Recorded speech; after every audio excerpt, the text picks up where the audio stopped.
that's my colleague Ellen, who's talking right now, but we'll kind of just get going. So we're going to talk today about different bio-based material technologies that we have in our vehicles, starting with soy foam. So what soy foam is it's a technology where we're replacing the petroleum that's typically required to make foam with soybean oil instead. So you're using soybean oil in the formulation that starts out as vegetable oil, and it becomes soy polyol, and that gets reacted to make the foam.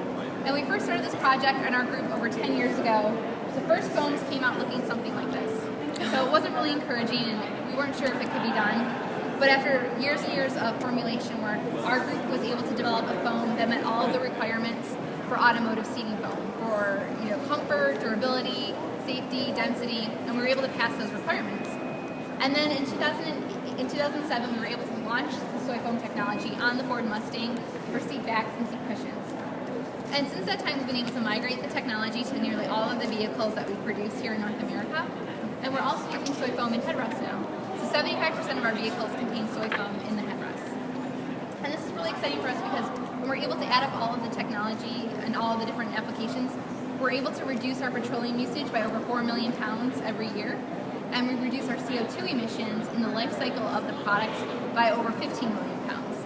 So you get that life cycle benefit because when you're growing soy, you're sequestering CO2 versus emitting the CO2 when you're just using only petroleum. So it really does give you that environmental benefit. So we're excited about this, and it's kind of where we started, and we're going to continue to work in this area, looking at different applications for soy foam, as well as increasing our overall soy content and soy usage. But we're also looking to the future, and we're researching next technologies for the future of bioplastics. And one of the materials we're looking at is called polylactide, or PLA. And this type of plastic is 100% derived from corn or sugarcane, sweet potatoes. And you're able to take this type of plastic and we can make it into fibers that can be used in different vehicle upholstery for fabrics, as well as carpet fibers. You can also injection mold it into rigid components that are found in the interior of your vehicle. So this material is also compostable, so it poses a problem for us because it's currently not durable enough for automotive. So we're kind of balancing that benefit of the material with being 100% bio and compostable, but also trying to make it durable. So we're really trying to balance those factors, and we're doing a lot of work to try to improve the durability.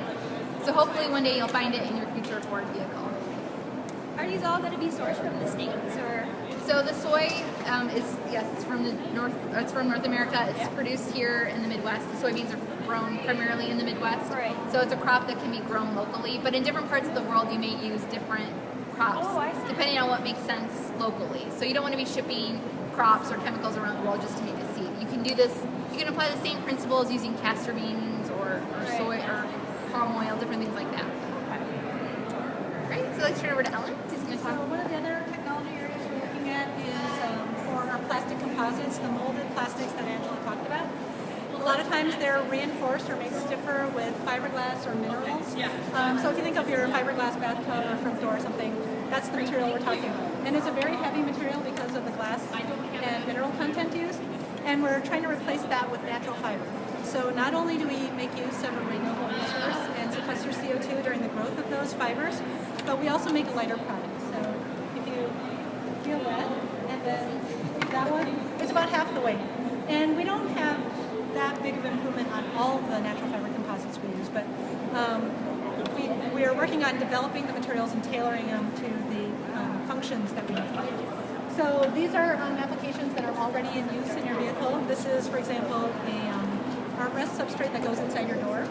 And of course, since these don't have the appearance, a lot of times they're covered, there's foam and there's some sort of leather covering. But right now we're looking at injection molding applications. So what Angela mentioned, injection molding allows us to make a more complex shape and potentially integrate a lot of different functions within one part. So we save a lot of secondary operations of connecting pieces, and we can make a part that's fully plastic, such as this. So again, these are a lot of times reinforced with fiberglass, and we're looking at all sorts of different natural fibers to improve their sustainability. So this one, for example, uses a purified cellulose product from wood. We're also looking at wood fibers. But our first application that we've commercialized is one with wheat straw. So wheat straw is the waste product. It's the stalk of the wheat plant after the wheat is harvested. And primarily it's burned because the wheat straw that we get is from Canada, and their growing season is relatively short, and so they're not able to compost much of it into the ground. So instead of burning it, we've been taking that wheat straw and incorporating it into this component, which is an interior storage bin on the 2010 model year Ford Flex. There's 2 of these per vehicle, and just this one application in the Ford Flex saves us over 20,000 pounds of plastic every year and over 30,000 pounds of CO2 emissions every year. So that's just this one, and if we migrate the technology the same way we did with soy foam to other applications and other vehicles, even more complex applications, you can really see the potential in how much CO2 and petroleum we can reduce.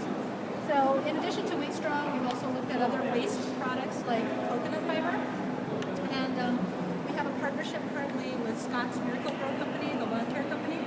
They take the husk of coconut after the coconut is harvested. It is a waste product, and again, it's burned. They'll take that and use it in their grass seed products and other lawn care products. And then they have a waste stream from making those products, and we're taking that and incorporating it into plastic trim parts and looking at the properties and seeing what types of applications we can use that for as well. So a lot of these are different types of materials and have different requirements. So if you look at this BioDoor display here, it gives you an idea of how many different types of applications and different types of materials that we use in a single component. This is just for the door. So if you think about when you're in your vehicles, everything you touch and interact with pretty much is a plastic or a composite material. And there are a lot of different functions. And so there's really a place for all of the different types of natural materials that we're investigating. So if you want to take a closer look at it, you'll see that we've included parts that are molded. There's some foam. There's like flexible leather type coverings. So there's a lot of different types of applications.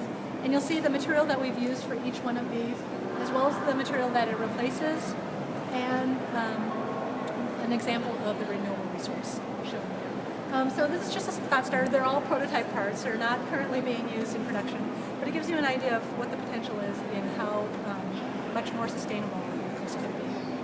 And then over by Angela, there's another component that we put together. This seat is just demonstrating the seat pick idea where we're showing that you have the soy foam, seat cushions, and headrests, as well as the PLA, the corn-based fabric. See, it's moving up closer with that. It has a natural fiber seat side shield or seat shield that you can't really see, and then a polypropylene-derived sugar-cane side shield. And we're able to show that if you were to combine all of these materials and replace existing materials, you would reduce your CO2 emissions by over 125 kilograms per vehicle in the life cycle. So we'll just take any questions, and just feel free to come up and take a look at the different materials, or take pictures, whatever you'd like to do.